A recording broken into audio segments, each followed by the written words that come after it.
సరే సరే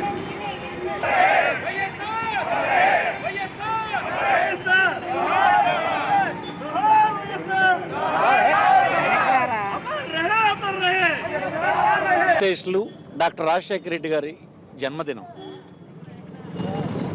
ఈ సందర్భంగా ఈ రాష్ట్ర ప్రజలంతా ఘనంగా వారి జయంతిని జరుపుతూ ఉంటారు. కారణం ఏంటంటే అతను జీవించున్న కాలం మరియు పాలన చేసిన కాలంలో ఈ రాష్ట్రంలో సమాజంలో ఉన్నటువంటి బలహీనుల వైపున బలహీనుల గొంతై వారి గొంతుగా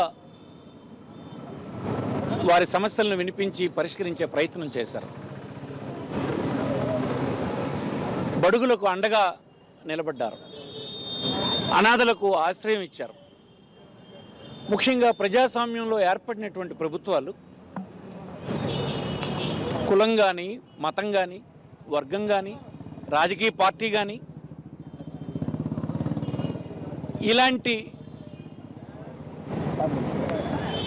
ప్రయోజనాల్ని చూడకుండా తాను అమలు చేసిన సంక్షేమ కార్యక్రమాలన్నీ అందించేటువంటి ప్రయత్నం చేసిన గొప్ప నాయకుడు రాజశేఖర రెడ్డిగా ఈ రాష్ట్ర ప్రజలు ఎప్పటికీ గుర్తుంచుకుంటారు.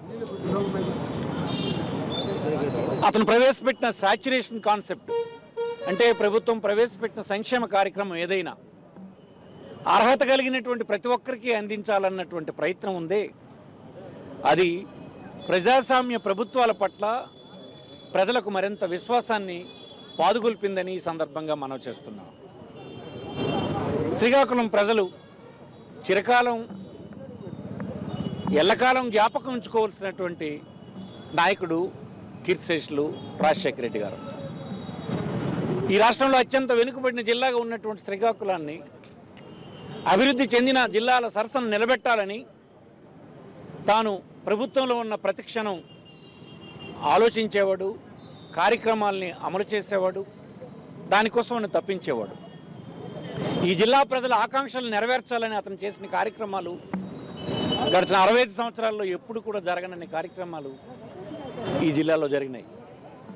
అందులోనే యూనివర్సిటీ కానీ,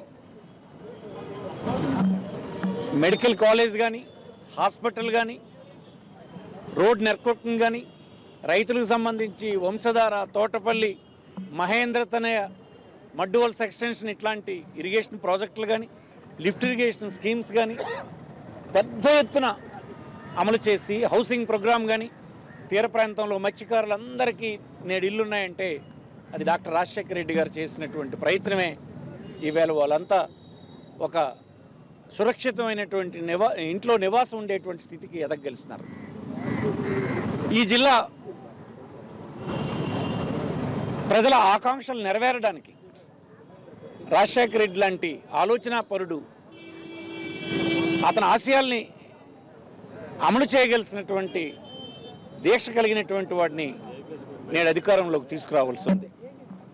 అందుకోసమే అలాంటి ఆలోచనలతోనే వైఎస్ఆర్ కాంగ్రెస్ పార్టీ ఈ రాష్ట్ర ప్రజల అవసరాల కోసం ఏర్పడింది.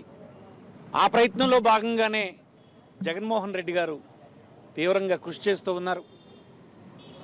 ఎన్నో దశాబ్దాలుగా వెనుకబడిన ఈ ప్రాంతం అభివృద్ధి చెందడానికి రాజశేఖర రెడ్డి గారి నాటి కార్యక్రమాలు, నిలిచిపోయినటువంటి కార్యక్రమాలు పూర్తి చేసుకోవడానికి జగన్మోహన్ రెడ్డిని మళ్ళీ అధికారంలోకి తీసుకురావడం ద్వారా ఈ జిల్లా ప్రజల ఆకాంక్షలు నెరవేరడానికి అవకాశం కుదురుతుందని మేమంతా భావిస్తూ ఉన్నాం. ప్రధానమైన ప్రతిపక్షంగా నేడు రాష్ట్రంలో ఒక క్రియాశీలకమైనటువంటి బాధ్యతని వైఎస్ఆర్ కాంగ్రెస్ పార్టీ నిర్వర్తించవలసి ఉంది.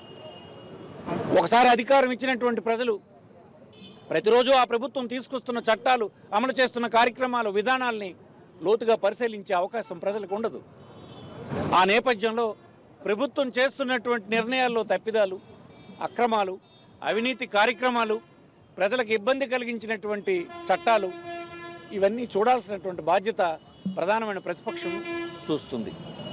అందులో భాగంగానే ఈరోజు ఒక ప్రధానమైన కార్యక్రమానికి వైఎస్ఆర్ కాంగ్రెస్ పార్టీ శ్రీకారం చుడుతుంది. నేడు ఇక్కడి నుంచి శ్రీకాకుళం పట్టణంలో గడప గడపకు వైఎస్ఆర్ పార్టీ అనేటువంటి ఒక కార్యక్రమంతో ఈవేళ ఈ జిల్లాలో ఇక్కడ ప్రారంభిస్తూ ఉన్నాం. అది గుడివీధిలో మాకంతా ఎంతో అభిమానించినటువంటి ఒక వీధిని ఎంచుకొని అక్కడ ఇది ప్రారంభించాలని ఈవేళ నిర్ణయించుకున్నాం. దీంట్లో ముఖ్యంగా గడిచిన ఎన్నికల కాలంలో ఈనాడు అధికారంలో ఉండే తెలుగుదేశం ప్రభుత్వం ఇచ్చినటువంటి హామీలు ఏ మేరకు నెరవేరాయి, ఎందుకు నెరవేర్చలేకపోయినారు, అన్ని వర్గాల ప్రజల్ని ప్రశ్నించేటువంటి ఒక కరపత్రాన్ని తయారు చేసి వారికి అందించే కార్యక్రమం చేస్తున్నాం. వారిని మేము కోరుతున్నాం, మీరు ఓటు వేసి గెలిపించినటువంటి ప్రభుత్వం మీ ఆశయాలకు మీ ఆకాంక్షలకు అనుగుణంగా పనిచేస్తుందా, మోసగిస్తుందా, స్వార్థపూరితమైనటువంటి ప్రయోజనాల కోసం ఎగబడుతుందా అనేటువంటి విషయాల్ని వారికే జడ్జ్ చేయమని అడుగుతున్నాం. ఇది ఎందుకంటే ఇది మా బాధ్యత. ప్రధానమైన ప్రతిపక్షం ఎప్పటికప్పుడు ప్రజలకు తెలియజేయాల్సినటువంటి బాధ్యతను స్వీకరించినాం కనుక ఈ కార్యక్రమాన్ని మేము చేస్తున్నాం. ఈరోజు రాష్ట్రంలో ప్రభుత్వం అనవసరమైన విషయాలకు పెద్ద ప్రాధాన్యత ఇచ్చినట్టుగా నటించి రాజధాని అనే కార్యక్రమానికి ఎక్కువ ప్రాధాన్యత ఇస్తున్నట్టుగా ప్రచారం జరుగుతుంది. ప్రజలందరికీ ఇటుకిటుకులు మీరు ప్రతి ఒక్కరూ ఒక ఇటుక ఇవ్వండి అని ముఖ్యమంత్రి గారు అడిగారు. అంటే ప్రజలందరినీ భాగస్వామ్యం చేస్తున్నానని చెప్పాలనుకున్నారు అతను.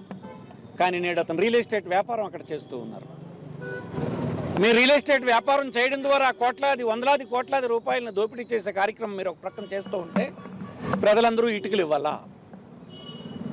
ఈ మాటల్లో నిజాయితీ ఎంత ఉంది, నిస్వార్థత ఎంత ఉంది?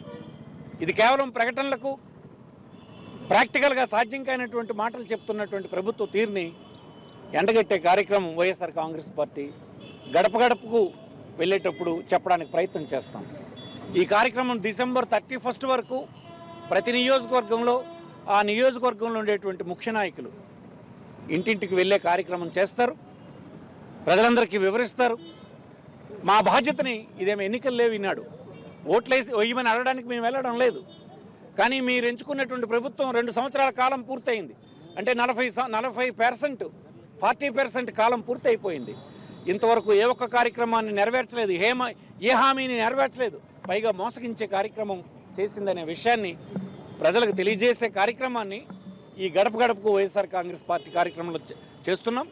ఇది 275 నియోజకవర్గాల్లో కూడా రాజశేఖర రెడ్డి గారి జన్మదినమైన ఈ దినాన్న ప్రారంభమవుతుందని ఈ సందర్భంగా మనవి చేస్తున్నాను.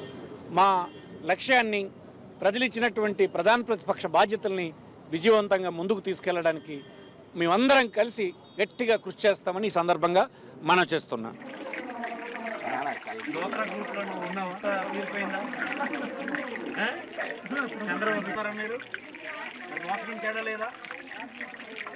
మోసగించలేదా చెప్పు.